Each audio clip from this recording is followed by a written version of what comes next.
ময়মনসিংহের গফরগাঁও উপজেলার রসুলপুর আমলিতলা বাজারে অবস্থিত দারুন নাজাত মাদানী ক্যাডেট মাদ্রাসার মঙ্গলবার 24শে ডিসেম্বর সকাল 10টায় পঞ্চম শ্রেণীর বিদায় অনুষ্ঠিত হয়।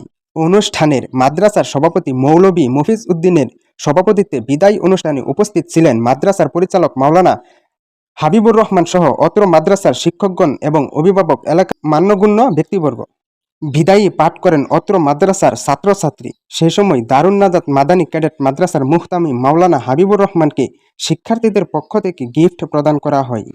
দারুন নাজাত মাদানী ক্যাডেট মাদ্রাসা গফরগাঁও উপজেলার একটি অন্যতম দ্বীনী প্রতিষ্ঠান। মাদ্রাসাটি প্রতিষ্ঠিত হয় 2010 সালে। মাদ্রাসাটিতে আবাসিক অনাবাসিক নুরানি প্লে থেকে পঞ্চম শ্রেণী নাজরা ও হিফজুল কুরআন বিভাগ পর্যন্ত শিক্ষাবিদগণের সর্বক্ষণিক তত্ত্বাবধান ও প্রশিক্ষণ দ্বারা পাঠদান করানো হয়।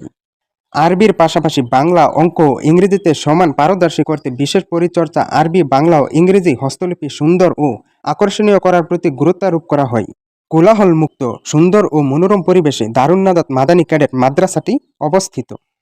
প্রতিষ্ঠানটির প্রতিষ্ঠাতা ও পরিচালক মাওলানা মোহাম্মদ হাবিবুর রহমান বলেন, প্রতিষ্ঠানটিকে এগিয়ে নিয়ে যেতে সকলের সহযোগিতা প্রয়োজন। সকলের সম্মিলিত প্রচেষ্টায় প্রতিষ্ঠানটি সাফল্যের সর্বোচ্চ স্তরে পৌঁছাবে বলে বিশ্বাস করেন তিনি। বিদায় অনুষ্ঠান, আমি অনুষ্ঠান শুরু হওয়ার পূর্বেই কিছু কথা বলছিলাম যে আসলে এই বিদায় শব্দটা অত্যন্ত হৃদয় স্পর্শকাতর শব্দ, হৃদয়ে কম্পন সৃষ্টি করে যে শব্দ, হৃদয়কে বারবার খনন করে যে শব্দ, তার নাম হলো আল বিদা। বিদায় এটা ক্ষণিকের বিদায় হলেও তারপরেও বিদায় শব্দটি অত্যন্ত বেদনাদায়ক। আমি লম্বা কথা বলবো না। প্রিয় ছাত্রছাত্রীরা, তোমাদের সম্মুখে মাত্র গুরুত্বপূর্ণ কয়েকটি কথা না বললেই যেগুলি না হয়, এর মধ্যে আমাদের অভিভাবক বিন্দুর, আমাদের ছাত্রের অভিভাবক বিন্দু যারা আছেন তাদেরও দৃষ্টি আকর্ষণ করে আমি কিছু কথা বলবো। ওস্তাদে কেরাম যারা আছেন, আমি নগণ্য খাদেম হিসাবে, এই প্রতিষ্ঠানের খাদেম হিসাবে আপনাদের ব্যাপারেও দু একটি কথা বলতে হবে। এই জন্য আপনারাও একটু কথাগুলি মনোযোগ দিয়ে শুনবেন, ততটুকু আশা আমি করি। সর্বপ্রথম আমি প্রিয় ছাত্রছাত্রীদেরকে শুধু দুটি কথা বলবো। ছাত্রছাত্রী যারা আছো তাদেরকে আমি শুধু দুটি কথা বলবো, তোমরা মনোযোগ একটু শোনো। তুমি যখন যে সময় যে প্রতিষ্ঠানে তুমি লেখাপড়া করো, ওই প্রতিষ্ঠান তো মহব্বত করবাই, ওই প্রতিষ্ঠানের প্রতি তো আনুগত্য থাকবাই।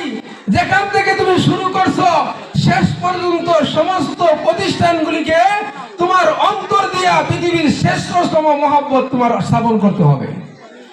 মা, বাবা, ভাই, বোন, আত্মীয় স্বজন সকলকে যেমন সকলের ভালোবাসা যেমন অপরিহার্য, তেমনি ভাবে রাসূলের প্রেম অন্তরে যেমন অপরিহার্য, এমনি ভাবে যে প্রতিষ্ঠান থেকে তুমি রাসূলের হাদিস অর্জন করবা, সেই প্রতিষ্ঠানকে তুমি অন্তরে লালন করতে হবে। তুমি আজকে বিশেষ করে এই 2 নম্বর কথাতে পঞ্চম শ্রেণীর ছাত্রছাত্রী দ্বারা আমি আবারও বলছি, বিদায় তো এমন একটি শব্দ, এই দুনিয়া থেকে চিরবিদায় নিয়ে যেতে হবে। একদিন চিরবিদায় নিয়ে যেতে হবে। কিন্তু তোমরা ক্ষণিকের আমাদের কাছ থেকে এই প্রতিষ্ঠান থেকে বিদায় নিচ্ছ। আমি আশা করি তোমরা লেখাপড়া করবা, তোমাদের যেন ভালো রেজাল্ট হয়, তোমাদের ভবিষ্যৎ যেন উজ্জ্বল হয়। ছেলেরা যেমন চাকরি করবা, ব্যবসা করবা, মেয়েরাও যদি সৌভাগ্য হয় ভালো চাকরি করতে পারো, ব্যবসা করতে পারো। তোমাদের পরবর্তী জীবনটা পরের অধীনে যাইতে হবে, সেই পরের অধীনেও যেন তোমাদের জীবনটা সুন্দর হয়, ভালো হয়, এই দোয়া কামনায় আমাদের থাকবে। পরে মুনাজাতের মাধ্যমে বিদায় অনুষ্ঠানটি সমাপ্ত হয়। তোমরা বসো, একটু সহকারে বসো।